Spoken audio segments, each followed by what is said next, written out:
Hey everybody, super cool stuff to talk about today. You're going to like this. Alright, so we're in World War II. America has gotten involved. It's go time. The issue is that Germany is spreading in three separate directions when America gets involved. They're about to take over England. They're already spreading down in North Africa because there's a lot of natural resources in North Africa. And Hitler makes what historians view as absolutely the biggest blunder of the entire thing. Had Hitler not made this one major mistake, there is a chance he could have won this war.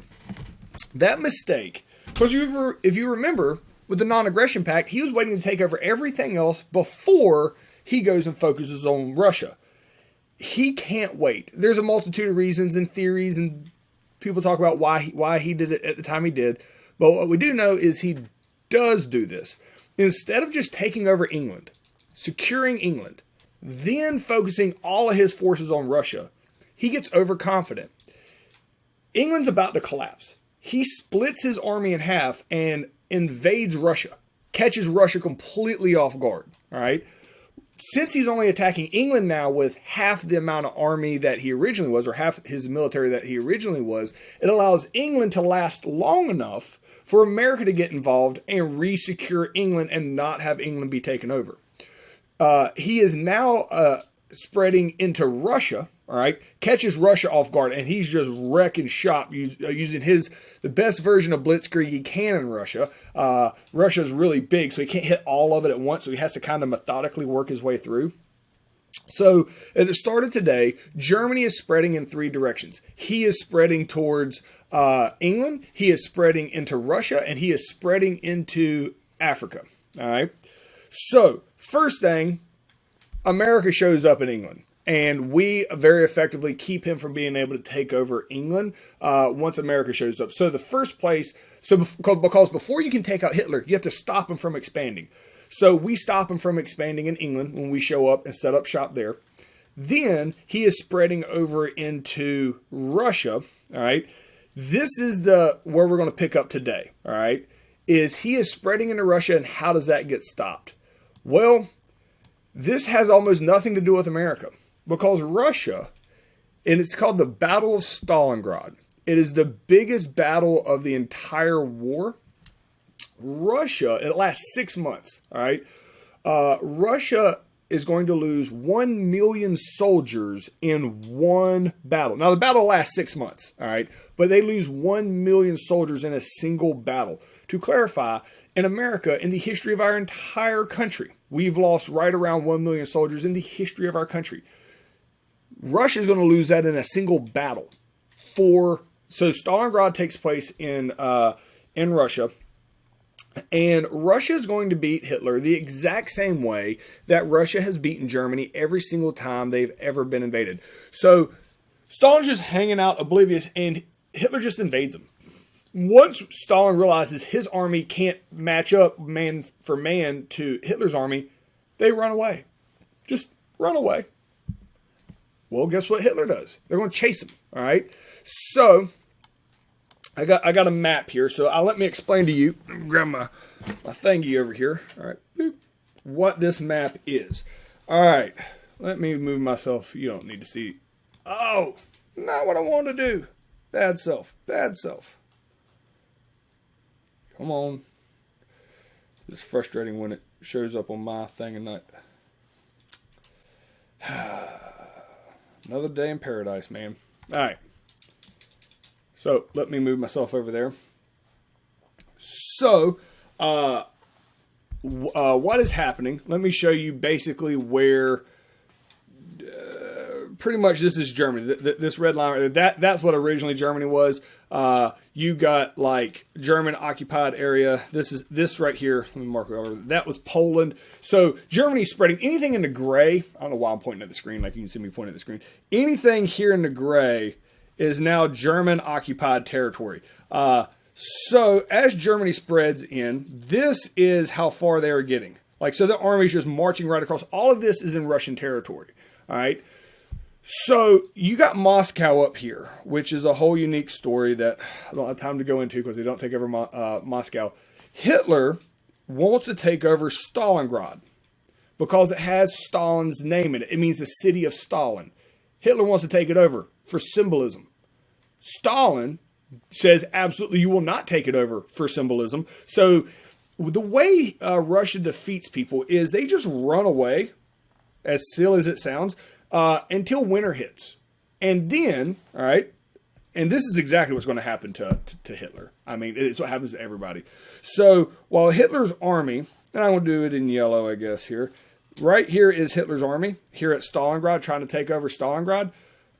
The longer he waits here, all of his supplies are coming in here this way from Germany.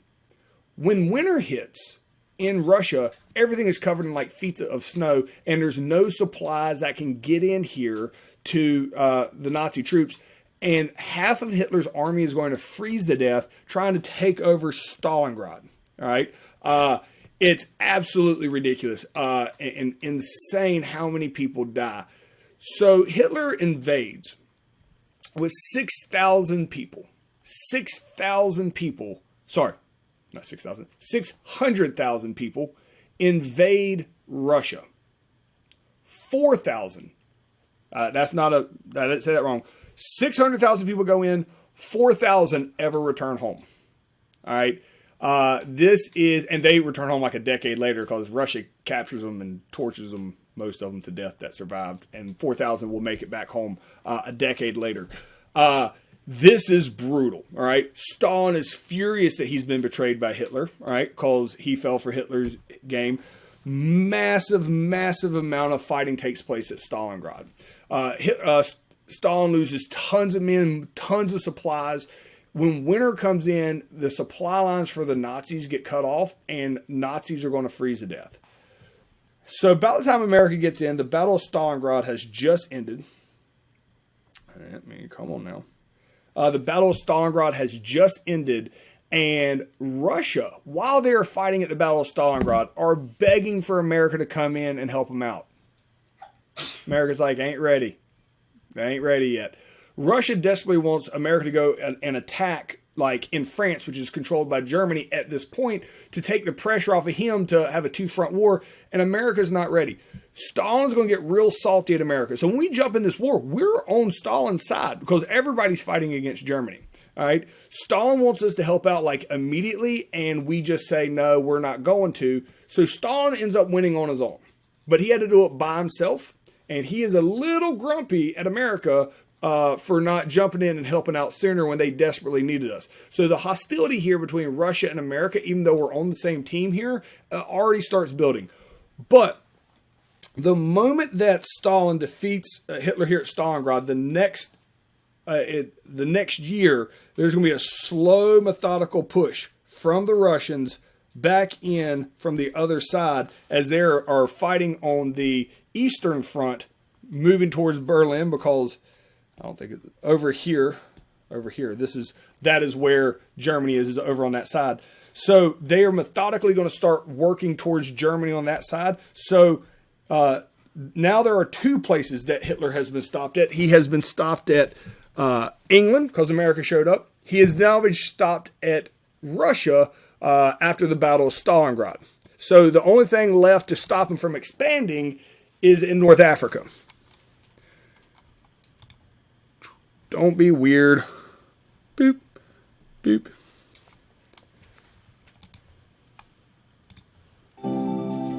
While the U.S. and Britain, the Western Allies, were fighting in North Africa, the Soviet Red Army refused to surrender the city of Stalingrad in the face of an overwhelming German onslaught.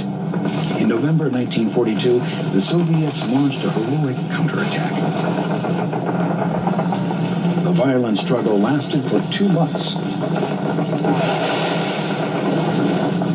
As the bitter winter set in, the German army faced frostbite, lice, starvation, and defeat. The epic Battle of Stalingrad devastated the city and left over 1 million Russians dead. But now, the victorious Soviet army began a steady march westward towards Germany.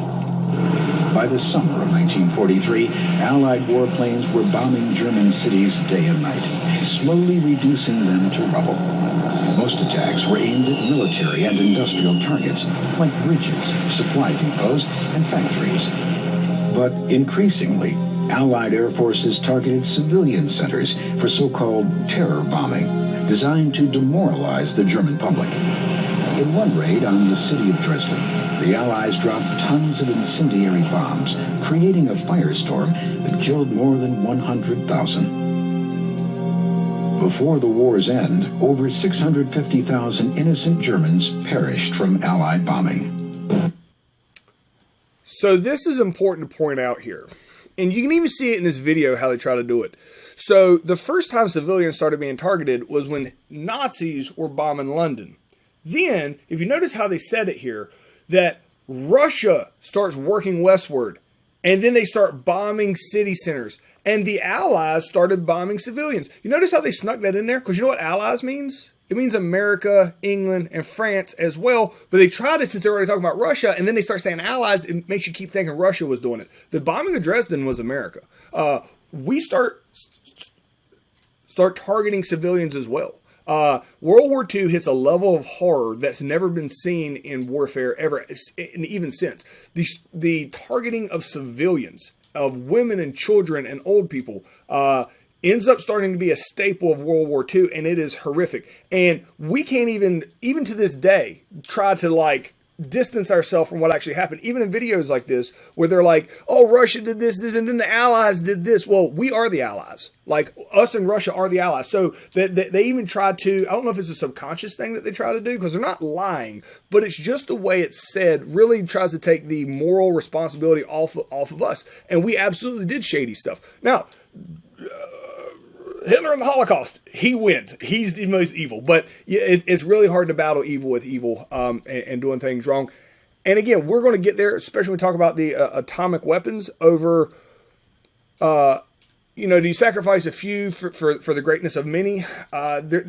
This good guy, bad guy mentality isn't always super effective in society, in history, I mean. So this is just random pictures of Stalingrad. This picture right here, it was just rubble at the end. The only reason they're still fighting is because of the symbolism of the name. There is nothing here worth fighting for real quickly. All right, so as we had talked about, that Dwight Eisenhower, all right, is the head of all Allied. He's the Supreme Allied Commander. So here's his game plan. He is, and I have a map here. All right, he's like, all right, so they're looking at a map. His goal, I can grab this right here. All right, it's going to called Operation Torch. Here's how we're going to beat Hitler. So we're set up right here in England. Boop. We're set up right here in England. It's going to be an absolute suicide mission to try to invade France. That's where the German stronghold is. It's going to be a suicide mission. Absolutely not going to do that. Like, that would be the worst possible thing that you could do. So what we're going to do instead, all right, is we are going to invade here in North Africa. Whole bunch of Germans down here, all right? They have a super sick, nasty take general here named Erwin Rommel, all right? We're going to find out a way to take him out, all right? So somehow we're going to take out Erwin Rommel, who's up in this area right in here, all right? Once we take him out and we resecure North Africa, it's go time. We're going to have to find a way to invade Italy, all right? Now, we're still convinced Mussolini is super strong. So after North Africa, we will invade Italy. All right. Once we figure out a way, who knows how this is going to happen, and we can take out Italy, then, I mean, just look we can just march right here across into Germany and take out Berlin and take out Hitler. So that is our goal. It's called Operation Torch. We're going to go in through North Africa, come in through Italy, and then march right into Germany and take them out. Again, because this right here, this is suicide.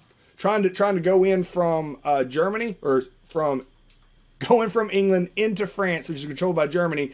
That's what Germany expects us to do. So that is going to be the highest casualty rate, and we're going to try our hardest to avoid that. All right. So let's talk about how that works out for us. Don't be weird. Boop, boop. So let's see what we got here on this video. Preparations began for the first Allied land offensive. It came in November 1942 as U.S. General Dwight Eisenhower led 107,000 Allied troops ashore in Morocco and Algeria in North Africa. The British Army was locked in a fierce battle with German General Erwin Rommel and his Axis forces. Eisenhower's troops battled eastward, while the British fought west, trapping the Axis army in Tunisia. Months of heavy fighting ensued, and 70,000 Allied lives were lost. But the Allies prevailed. So they're not going to talk about it much, but we'll go ahead and mention it here. The way they're able to beat Erwin Rommel, and it's like whole college courses on it, is they could basically just cut off his supply line for his tanks. You couldn't go toe-to-toe with his tanks. They just cut off the supply line for his tanks, so he ran out of gas. Tanks are kind of useless without gas. So now, after beating Erwin Rommel, the Allies now control North Africa. And General Rommel was forced to flee to Germany, leaving his once unstoppable Africa Corps to surrender. The war was far from over, but British Prime Minister Churchill knew the Battle of North Africa was a defining moment. This is not the end. It is not even the beginning of the end. But it is perhaps the end of the beginning. This is a picture of Dwight Eisenhower talking to the troops in North Africa. So, what happens is, after North Africa, we're going to invade Italy. All right? So, what happens is, we're going to talk about them here in a minute. We'll go ahead and talk about them now, I guess. So, whoever invades Italy is going to be bad because we haven't really heard much from Italy. Italy just sitting there. We're just thinking they're just ready to explode. And we're like, oh my gosh, what are we going to do? So, America at the time, had become extremely racist to a new group of people, the Japanese Americans. Any Japanese person, we'll talk about this in a couple of days, Japanese people in America were rounded up and put in these like minimum security prisons called internment camps. Don't confuse them with concentration camps. This is not a genocide, but it's equally awful because it violates so many parts of our Constitution. We round these people up because of their race, and we put them in a minimum security prison for the duration of the war with their families. Like, they quarantine them in the middle of a field, like, and any of your private property got sold, and you got stuck in the middle of a field in like a little wooden apartment. It was just absolutely awful. So, a lot of Japanese Americans wanted to sign up for the military because they're like, I'm an American. They got, so America at first was like, I don't even know if we can let them sign up because Japan attacked us. They might be spies. Well, America ends up allowing Japanese Americans to join the United States military. However, the rule was they can only serve in Europe because they thought they might be spies. They let them fight against Japan. So there were entire battalions of all Japanese Americans. They were called the Purple Heart Battalion because they were absolutely treated awful. All right. So what they did with the Japanese Americans is when they joined the United States military is they put them in the worst possible positions just to see what would happen.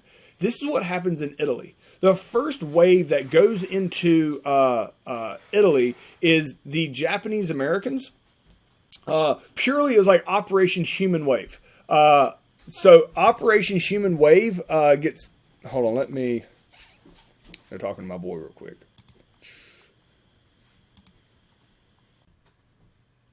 All right, I'm back now. Sorry, something had distracted me. So, the Japanese Americans are used like Operation Human Shield going into Italy. All right, so they are forced into Italy. All right, or that actually volunteered. Let me back up. The Japanese Americans volunteer to be the first ones in, knowing that they're just going to be like sacrificed. They go into Italy, and the first fighting the Japanese Americans see is just absolutely vicious. The Italian army attacks them, and they end up winning the first battle, but it is like everything that they got to be able to win. And the Japanese Americans refuse to back off, even though they're massively wounded, and they're nicknamed the Purple Heart Battalion because of this. They're like, nope, we're going to keep on going on. Like, we're just going to go until we die. So they fully expect the next wave is just going to wipe them out. However, Italy was a big fat liar. There is no second wave. The Japanese Americans pretty much just won the war in Italy. So Operation Torch went through North Africa, went into Italy. Everything is great. Here, this is so messed up, man. So Rome is the capital of Italy. The Japanese Americans are going to march into Rome and liberate Rome from, Mussolini's fascist army. America stops them. So remember, there's no other Americans in Italy. We just sent them in to see how fast they die and gauge how strong their army is. We weren't expecting them to beat everybody. We send them orders. They are not allowed to go into Rome. The people that go into Rome is a battalion that shows up the next day that's all white, because America wants white people to be seen as liberating Rome, not Japanese Americans. It's stuff like that is just infuriating in history of how we have treated other groups. So the Japanese Americans were not allowed to be seen as they liberate Rome. So Mussolini, 20 years on the job. Italians realize, hey, this dude's a liar. Mussolini and his wife try to flee. They try to flee and run up to Germany, which is at the top part of Italy. They are stopped at the border by the Italian people. They are brought back down to Rome. They are beaten to death in the street by their own people, and then hung up by their feet at a lamppost at a gas station and let everybody come out and throw rocks at their dead bodies. All right. Mussolini does not have a glorious end. Hitler sees that and is like, oh, that's what happens, is it? I ain't going out like that. But so Mussolini gets killed by his own people. They are shocked that this guy's lied to them, that they've been living in a fantasy world. So as we roll into Italy, guess what Italy wants to do? Just like World War I, Italy switches sides. Like, America, we were wrong. That guy duped us. We're going to be on your side now. And we're like, again? Fine. So Italy, once again, switches sides in World War II after we go through it and defeat them. So it looks like we're going to roll right up to the top of Italy. Operation Torch is going to be a success. We're going to go right into Germany and take it over. And the problem is we had done all of our strategy on a map. Hadn't looked at a globe or a topography. Because you know what's at the top of Italy? Is the Swiss Alps. Tanks can't get over them. It's really baffling. Operation Torch ends up being a huge failure because Operation Torch becomes a huge failure because the Swiss Alps were there and we couldn't get over them. So we had to back up and go all the way back to England. All right. So Operation Torch is considered a failure because we are not able to win the war that way. We never lost a battle in the Operation Torch, but Operation Torch is a failure because we didn't realize those Swiss Alps were there and our tanks weren't going to be able to make it over into Germany. So we pack everything up. We go back to England for the big, crazy invasion that we don't want to do, which is going to be to invade France, all right, from England, exactly where Germany knows we're going to be coming, all right? So as everybody's resetting, there's a couple other things I want to talk about here. The Tuskegee Airmen. So the Tuskegee Airmen are an all-black pilot group, all right? In World War II, black people keep asking, can they see combat? All right. So there's this experiment to prove that black people can't be effective combat veterans. All right. So what they do is they're like, fine, we'll try, but you got to be a pilot, which is the hardest thing to qualify for. So the Tuskegee Normal and Industrial Institute is kind of like the Duke of all black colleges at the time, or the Harvard, MIT. So they don't even think they're going to have enough volunteers. They have thousands of volunteers for only 100 positions. All right, almost everybody that applies, all right, is able to effectively pass the training. So step one of trying to prove that black people can't be effective soldiers is proved wrong when they're able to make it through a flight school. So then they're like, oh, okay, well, whatever. And everybody's trying to justify their prejudice. So they're like, all right, well, and the prejudice was black people won't follow rules. They just won't follow rules. So here's what we're going to do. We're going to assign them the job, all right, as fighter pilots in World War II, the job that all the white pilots, they refuse to follow the rules there. We're going to put black people in there, assuming that black people will also not follow rules, and then we can show how, since they didn't follow rules, they're not good pilots, even though none of the white pilots were following rules. The rules is fighter pilots want to go in and go chase down other planes and shoot down bombers and stuff like that. That's what half the pilots do. The other half are supposed to defend your own bombers. All right. That's what the white pilots weren't doing. If you send up white pilots to defend your own bomber, they want to just take off and go attack somebody and leave your bombers vulnerable. All right. Which is really bad. It's like your offensive line refusing to block for a quarterback.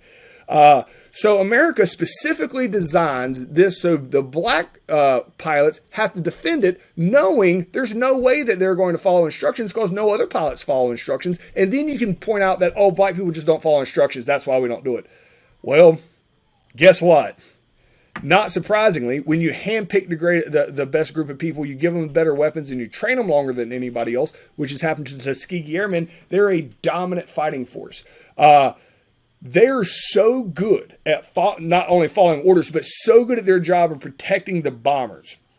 By the end of the war, German planes that are coming to shoot down the bombers being defended by the Tuskegee Airmen, and they painted the end of their tails red, so they're called the red tails, so you could see them from a distance. If the Germans saw that the bombers are being defended by the red tails, Germans wouldn't even attack them anymore.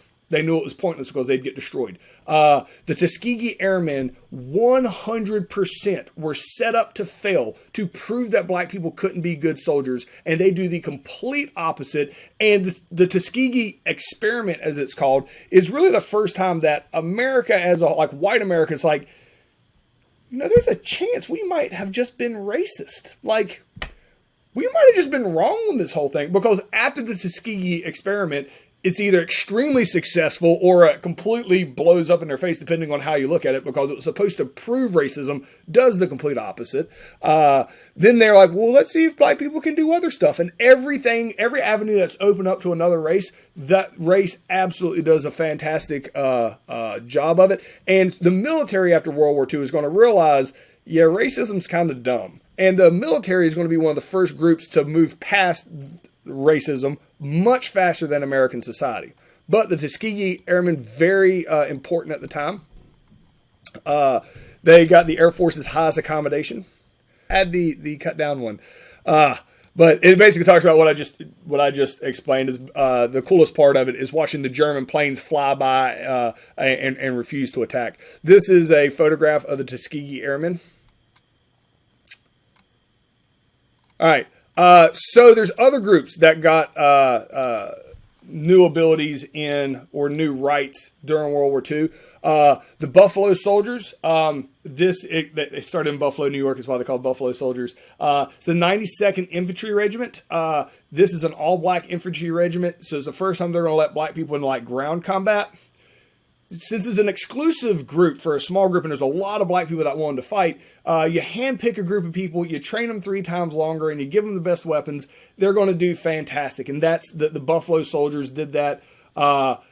Again, proving racism is stupid. Mexican Americans in segregated units went in World War II, got 17 Congressional Medals of Honor. Again, there's a very select group that was allowed to kind of, you know, is this race okay? You handpick a group of people, you train them longer than anybody else, you give them the best weapons, they're going to be fantastic, just like the Mexican American regiments were.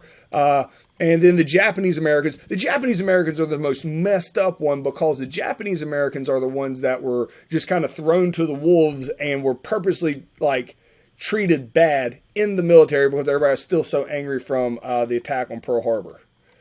This... Be what it is.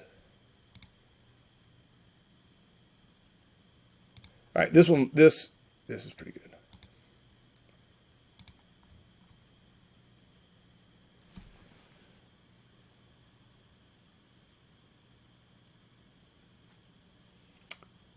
Did I do the same thing here where I didn't cut it down? Gee whiz, self, shame on me. Oh well. Be one of those days. All right.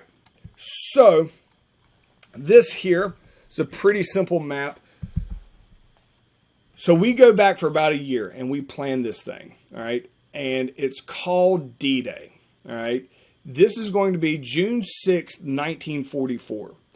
This is how we're going to get into Europe. We're going to do the exact thing we didn't want to do. We're going to try to bum rush right into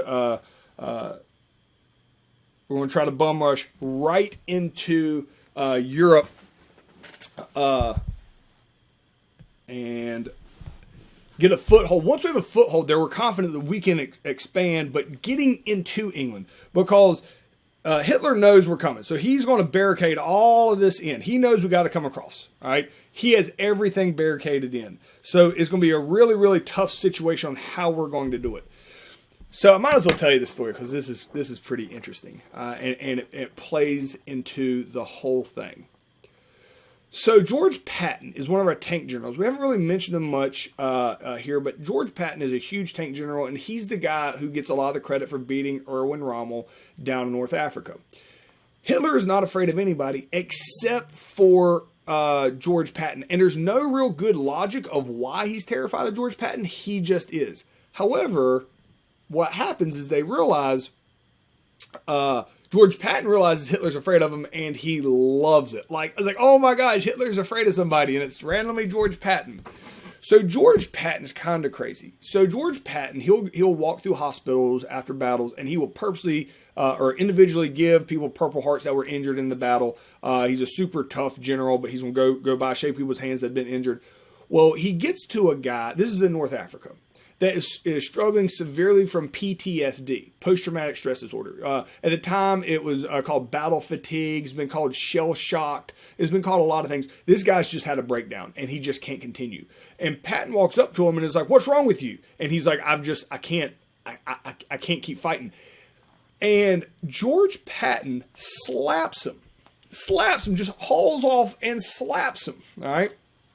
So this is an outrage. Like, he's slapping soldiers. Like, so the Eisenhower finds out about this, and he's like, "Nah, you can't go slap soldiers." So he's going to force Patton to apologize to this guy in front of everybody. So he brings the whole platoon out there.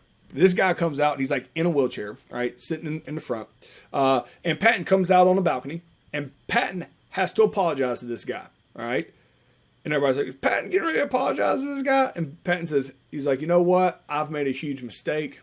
I'm really sorry."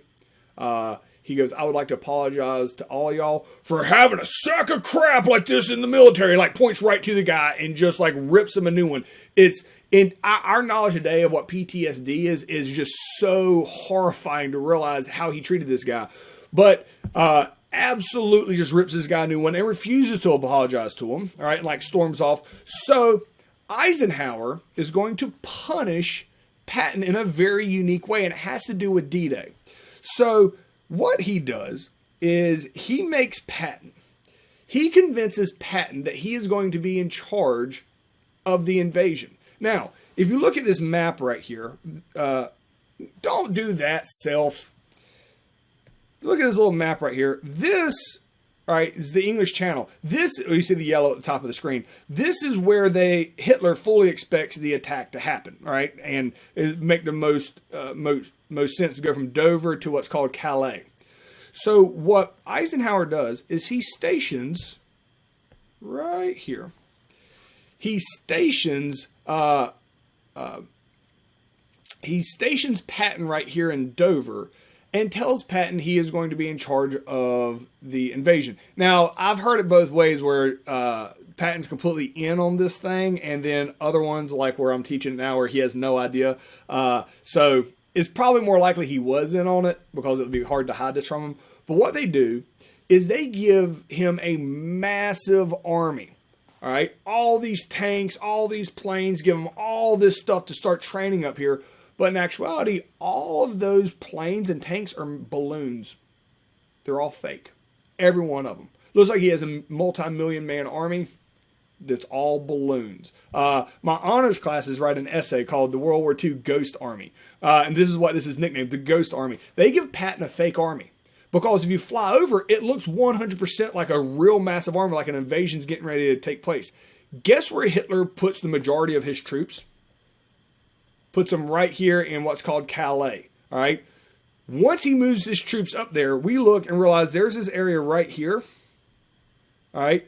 In the Normandy beach that is very much undefended, because all of his troops have been moved up here to Calais. So there's a machine gun nest built into the side of this mountain. what happens is America flies over in the middle of the night before June 6, 1944, and we drop off a bunch of paratroopers that are supposed to go in and shoot all these machine gunners. So when our boats show up early in the morning here at our real troops show up at Normandy, they just walk across the beach.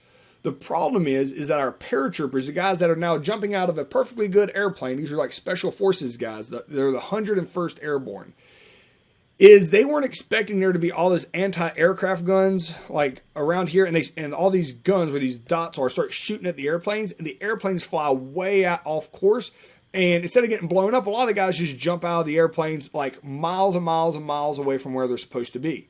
It's already super secret radio silence, so they can't communicate back with America up here that, hey, those machine guns are still there, watch out. So when all the soldiers the next morning show up at Normandy, all right, and it's Canada, is England, Canada, and America are the three countries that invade the 5 beaches at Normandy. America invades Omaha and Utah. That's what we name our 2 beaches.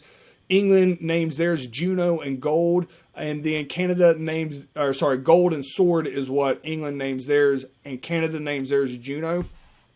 So when they show up at Normandy, they expected to just walk onto the beach, but there's these machine guns there, and that's, if you've ever seen the movie Saving Private Ryan, of them just getting mowed down coming across that beach on the largest invasion in the history of the world.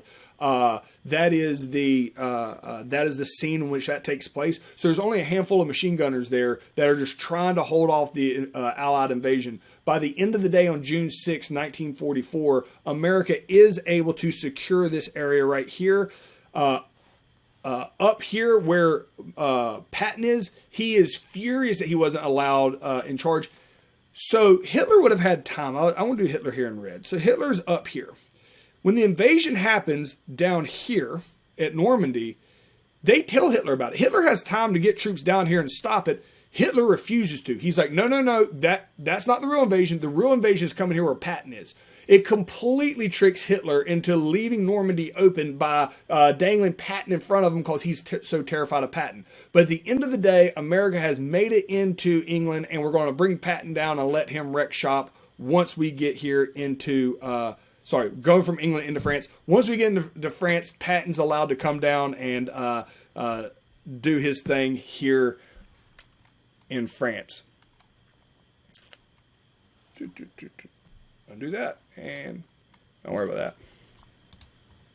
While the Soviet army marched through Poland and the Allies pushed north through Italy, Allied leaders finalized plans for the invasion of Nazi-occupied France and the liberation of Western Europe. The mission was codenamed Operation Overlord, but history would remember it as D-Day. It was the largest military operation ever mounted and would define an entire generation. The Allies would mount a massive assault across the English Channel onto the Normandy coast.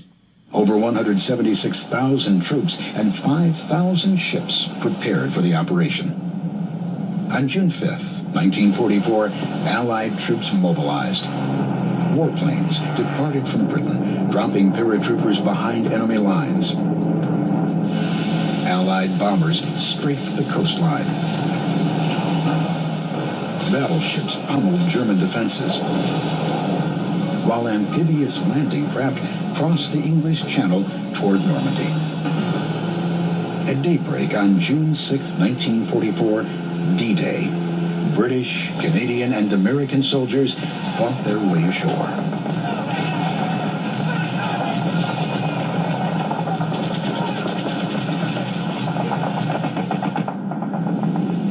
The Allies sustained heavy casualties, but managed to secure their beachheads, and the massive supplies needed to fight the ground war came ashore.